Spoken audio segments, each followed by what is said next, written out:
So a lot of people have been asking me about this people pleaser syndrome. How do I overcome it? I will do a course that specifically looks at dealing with people pleaser syndrome.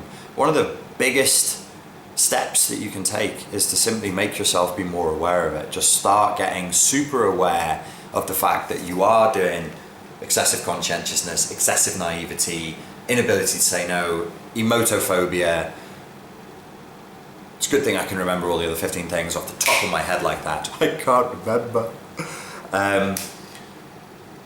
And being able to look at that and see it when it comes up, and then just, pushing your boundaries a little bit.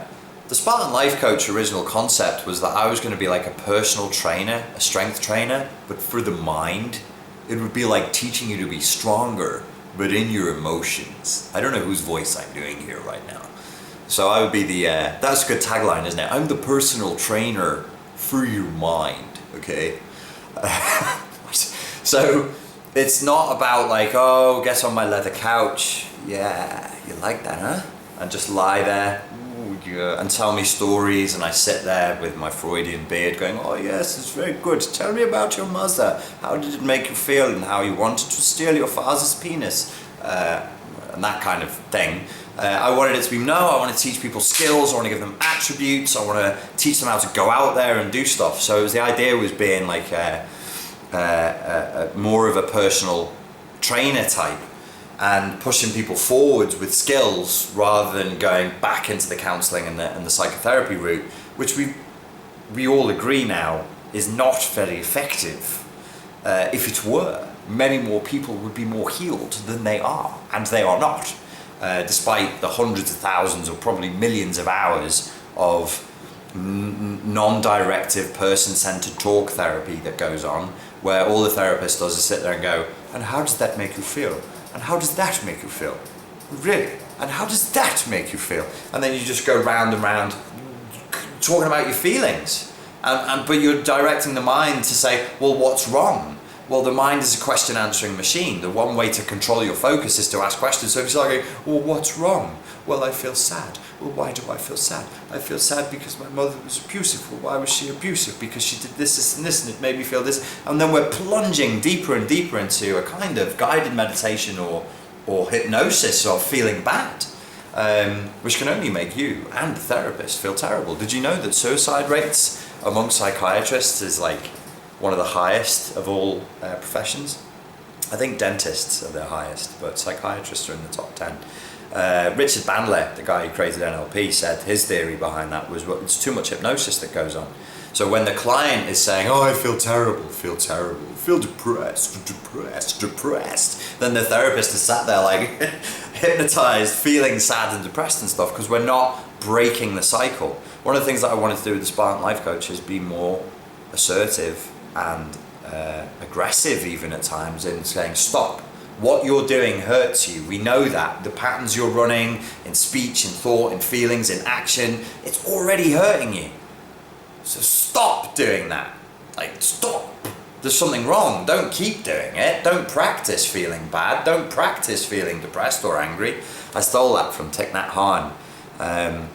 He said, when you feel your anger, you also practicing your anger.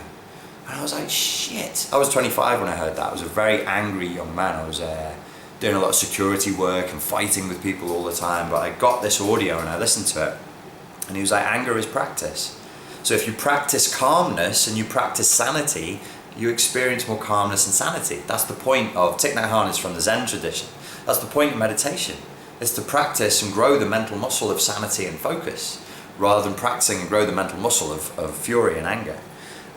So I will come up with a course that deals with people pleaser syndrome, but really expand your awareness, have a sense of humour, watch yourself, observe, detach. You must practice your calmness. Oh, he's the guy who also says we never notice when we feel good, we only notice when we feel bad. So he's like, oh, you notice when you have a toothache, but then you don't, you're not, and then when the toothache stops for an hour or two, you're thankful that you don't have a toothache. But if you don't have a toothache now, you should say, oh, I'm thankful I don't have a toothache. That's pretty cool. Richard Bandler says something similar. He says, instead of asking what's wrong, what's wrong with you? And then your brain does a mental scan and goes, what's wrong with me? And it scans the body to see where it feels wrong. He said, well, why don't we ask what's right? Where feels best in your body right now? That's a cool question. Paul McKenna used to ask that a lot. So used to, probably still does. I mean, I haven't seen Paul in a long time, but I did train with Paul McKenna, and he'd say, where feels best in your body right now? Because he's a radio DJ. So his hypnosis is all like very radio DJ voice, very nasal, but in the chest at the same time, like smashy and dicey. But you could laugh at him and laugh at his, like I would sit there and go, that's ridiculous. But his hypnosis would work. So I would be laughing during the hypnosis, but it would still, all the suggestions would go in. But he would say the same thing. You should be looking at where feels good in the body, where feels good in the mind, what's working, what's right. And in that way we can start to expand our options. But it is important that you develop that intent and that will to practice sanity, to practice calmness, to practice focus, to practice feeling good. And to realize that feeling angry or sad or depressed or anxious or helpless, when we're doing that and doing that and doing that, we're practicing helplessness, we're practicing anger, we're practicing sadness. We should spend as much time practicing cheerfulness, happiness, joyousness, by dancing and playing the lute and running naked across the fields.